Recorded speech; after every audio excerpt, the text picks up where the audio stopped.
Good morning. Welcome to the Good Life meditation for today, the 5th day of November, 2016. Believe it or not, it's only been like 3 days, but this is an upgrade. This is a 4.0 upgrade. My goodness, I'm moving fast with this, much faster than I think it should. But there you go. So the reason is I'm going to throw in a new principle in kind of a test mode. This will go after temperance, and after just before the great indifference. So I'll sort it out when I get there. So the Good Life meditation is my daily morning routine where I turn on the camera and I recite my objectives and principles to prepare me for the day to come. I'm on my way to my weekend job. I'm a driving school instructor on the weekends, and so I'll swing by Starbucks and get my coffee, and then we'll be off. And then along the way, let's do this. So there are 4 components: the affirmation of human and civil rights, followed by the statement of my objectives, followed then by my good gosh, is it 9 principles now, if I elect to keep this next one in. And finally, and there's a little summary, which is part of that. And then finally, the rotten day forecast. The affirmation of human and civil rights is nothing more than a reminder to myself to protect and look after the rights of individuals and of minority groups, which could be any type of minority at all. Racial, religious, ethnic, creed, whatever the heck it might be. Watch after the little guy in group as we pursue the best interests of the whole. The interests of the whole, the aims of the whole. These rights and the laws that protect them are codified in United States law, as well as our Constitution, including the Bill of Rights. So I rely on those as a far better authority than I could do in trying to drum up them myself. So I leverage that. And I try to remind myself to keep that in mind as I move forward. That's a foundational piece here. Because despite the fact that I am not very gregarious, I do wish to be a social agent. Well, I just played my hand for that new principle. Let's move on now to the second piece, which is the statement of my objectives, of which there are 3 objectives. The first of these is the development and maintenance of good, sound principles. These are the 9 that I'll be coming to in just a moment. It's important that in the course of maturing from childhood to adulthood and throughout the course of our lives, that we develop principles that are sound and make sense. Is this right turn? And make sense in accord with our experience and our best judgment. This is a responsibility that each of us holds, and that should, if properly undertaken, yield a developing set of principles that unfold over time, as clearly mine are. They keep changing. What am I going to do? I'm going to run out of space on the screen soon. The second objective is the cultivation of good emotional reactions. So moving through life and encountering as I like to say, the speed bumps of life without letting them jar the whole structure of my being, physical and otherwise, but instead letting them being absorbed and recognized, yet absorbed, and not upsetting the trajectory or the equanimity of my walk. Flowery language there. But if we pull that off, and we have a more measured pace through life, and our responses are more mature and executed under the guiding control of our rational, reasoned mind. I'll talk more about that when I get to temperance. The third principle is the objective, is the objective of simply doing good things, being a good human being, and performing good actions. Now let's move on to our 9 principles. The first of these is the atomic principle, which is simply nothing more than a recognition that everything in the universe is made of bits and pieces. Compounds are formed of molecules, which in turn are formed of... What's that sound? You hear that?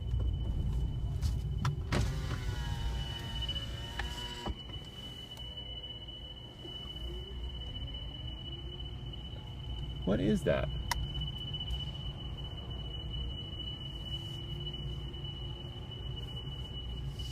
Sounds like an alarm. I'll track it down after I order. I'll ask the Starbucks people if they hear it too. Just a moment, please. How are you? What can I get for you? Hi, good morning. Could I get a venti-sized extra hot latte, please? Alrighty, anything else? Nope, that'll do it.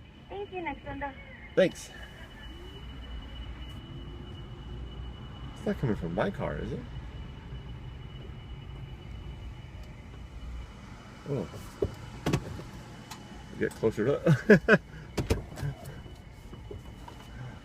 Swung way far away from the window. Good morning. Hi. Hey, do you hear that? Sounds like there's an alarm in one of the buildings going off. I think it's been going on since yesterday. Oh, since yesterday? Oh. Well, I guess it's not an issue. Do you need a receipt for this? No, I'm all right. Sorry, that was weird. That's all right.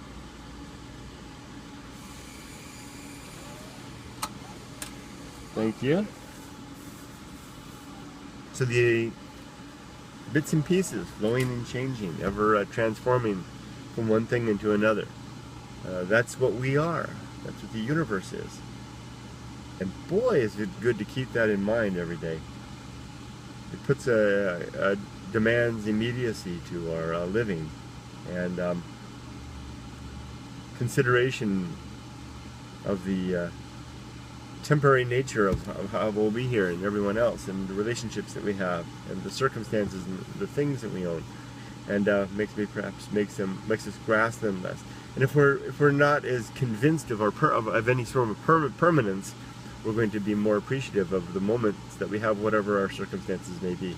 Hey, that feeds into the principle of the best seat in the house. Further along. 2,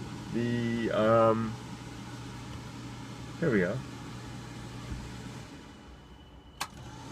Hi there, good morning. Good morning, how are you? I'm doing good, just off to start work. How's your day going? Yeah. Yeah, is just start too? Yeah. All right. Have a nice weekend. You too, thanks, bye-bye. Okay, well I guess if the alarm's been going off since yesterday, I won't worry. The cops probably know. 2, the principle of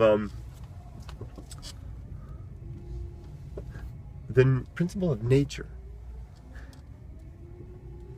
Everything in the universe has some nature. You put things together in some way, and what was that? You put things together in some way, you organize them in some way, and it gives it some characteristics and some qualities that, if we understand what that is, we can better expect how those things will behave or perform. Likewise, ourselves. We are basically constructs of material and energy that we are reflective of our upbringing, which is influenced by our upbringing and circumstance. And if we look at that for one another, we can better predict how others will act. If we understand that about ourselves, we can better understand our own nature and maybe even live a better life in accordance with that, which should be a more satisfying life. 3, the social principle. Human beings are social animals. We need one another, and our best ends are social ends. We realize the most concentrated form of good, the best virtue, is the virtue that impacts as many as possible. 4, the temperance, principle of temperance. Temperance is the restraint that we exercise in consuming the world, in consuming things around us. Everything from food, drink, work, play, etc., to the actual emotions that we feel when things happen in our lives. When those bumps happen those speed bumps happen in our lives, we can choose to, when something bad happens, we can choose to sample that emotion and use it to inform our better judgment. Or we can run away with it and explode upon the scene with anger, frustration, or even joy and exaltation and passion, and perform reckless acts on either end of the spectrum. Temperance, applied to the consumption of emotions, gives us a better control over how we consume those emotions, and better control over our lives. Okay, here's where it gets interesting. Here's where I have to mix things up. Do I want to do the new one now? I'll do the new one now. 5, the principle of agency. I've never done this, so this is give me a break while I try to work this out. Agency is a human trait. The application of agency is a human trait developed over the course of our evolution, wherein we ascribe some sort of intent or intelligence to things that happen in the universe, especially things that we don't understand. An example would be, imagine our primitive ancestors hunting maybe a group of ancient men, or ancient women foraging, because they're the hunter-gatherer thing, a group of ancient women foraging for greens or something like that in the bush, or a group of men hunting something in the bush, and you hear a rustling on the other side of a large bush. Now, to our ancient ancestors growing up, with skins, wearing skins, throwing sticks and rocks and things like that,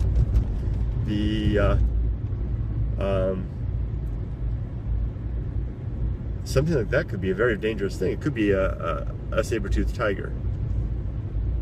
Now, you could say, well, maybe that's just a rustling of the wind, and then carry on with your foraging. If you were wrong, well, you'd be weeded out of the gene pool.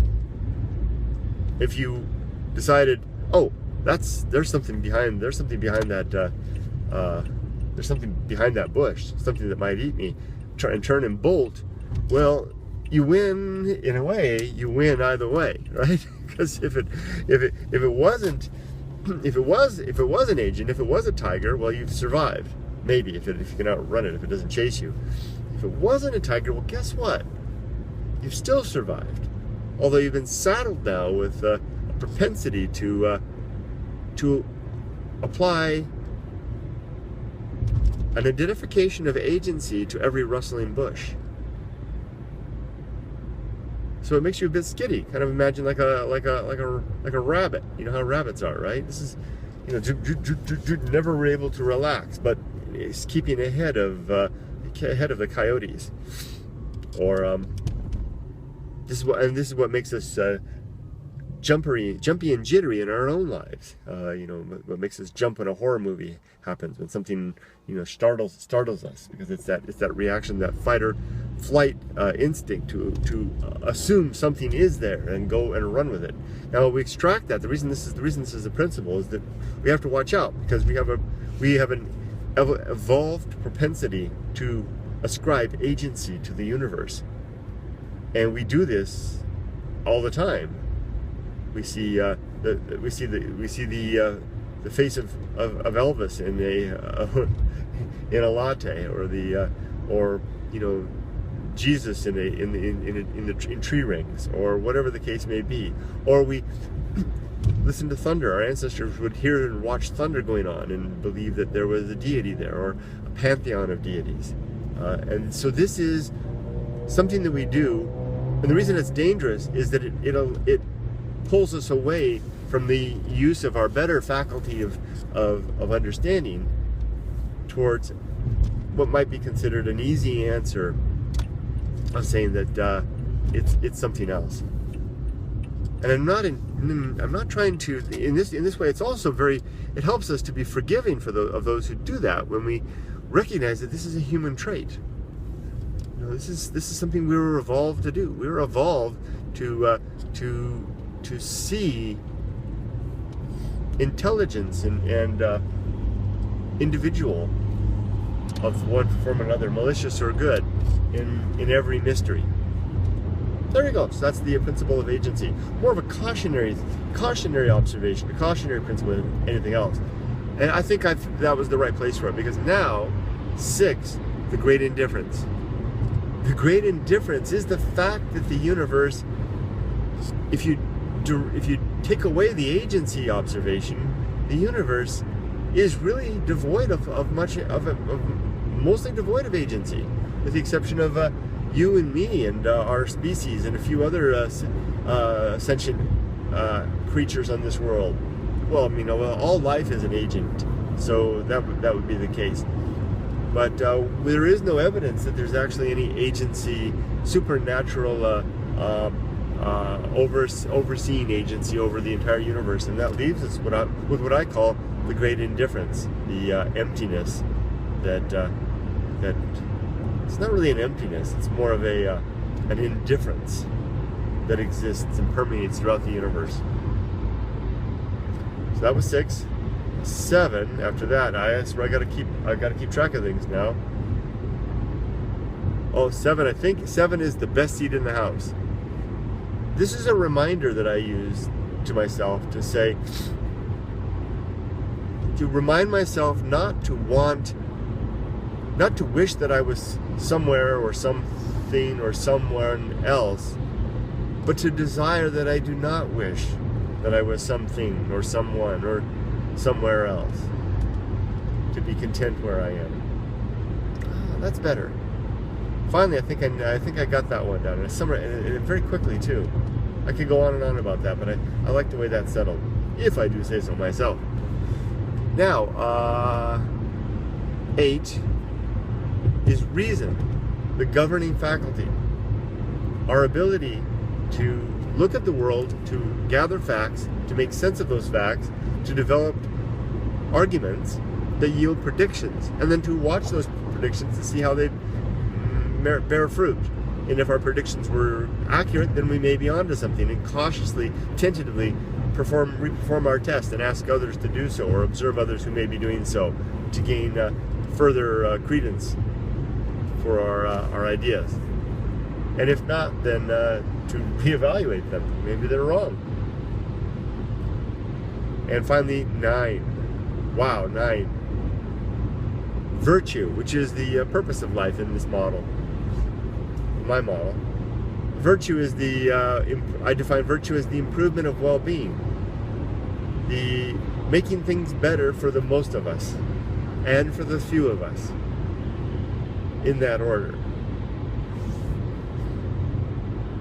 Always after the social good as a principal effort. So, and virtue is things like just making the world a better place, cleaner, safer, better, more efficient in every way.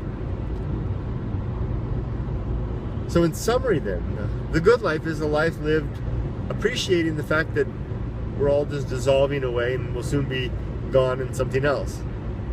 But our essence will never be again. Well, we are. Our consciousness, our who we are is doomed. They're looking out for the nature of everything in the universe. And respecting that, and remember keeping it in mind, as well as the right nature of ourselves. Trying to live in accordance with that. of pursuing social ends as the most dilute and rarefied form of virtue, of exercising temperance in all things to control our consumption of resources as well as emotions and make us more mature and stable individuals.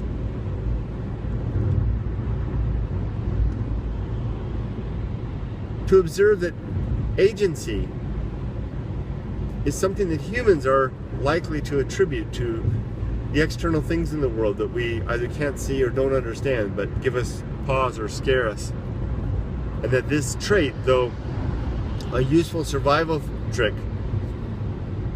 characteristic, part of our nature, in fact,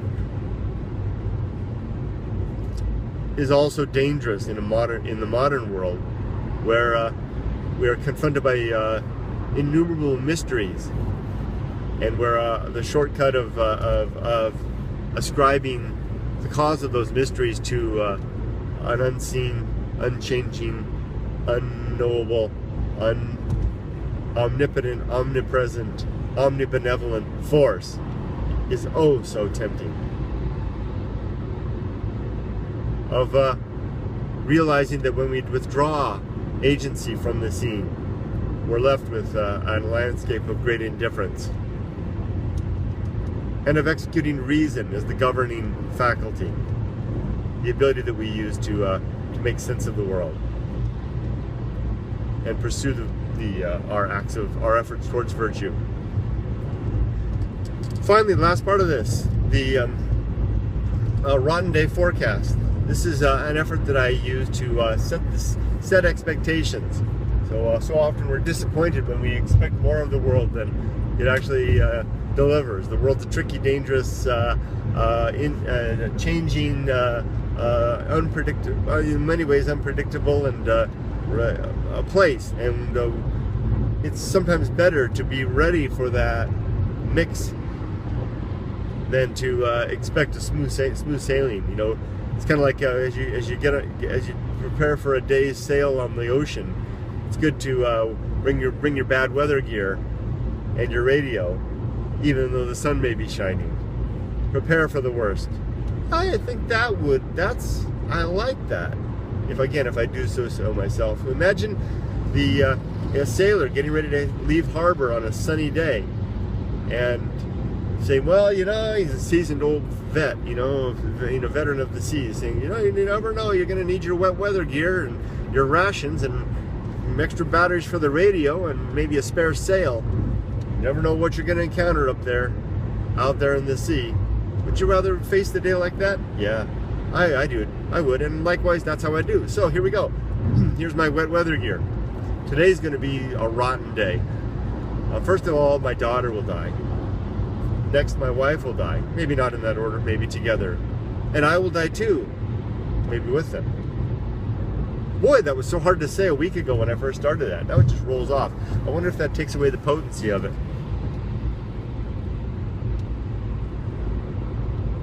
Next, I'm going to be late for work.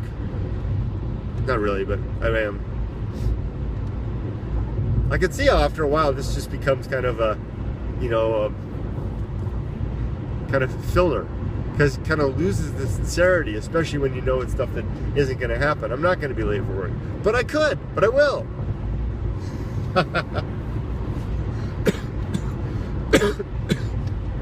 Yet when I insist upon it, that it's going to happen, I can see that when suddenly I get a flat tire, it's like, oh yeah, there it is. It really would have a dampening effect on my emotional reaction.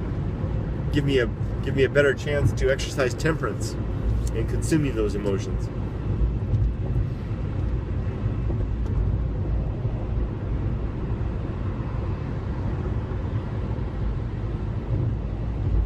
Things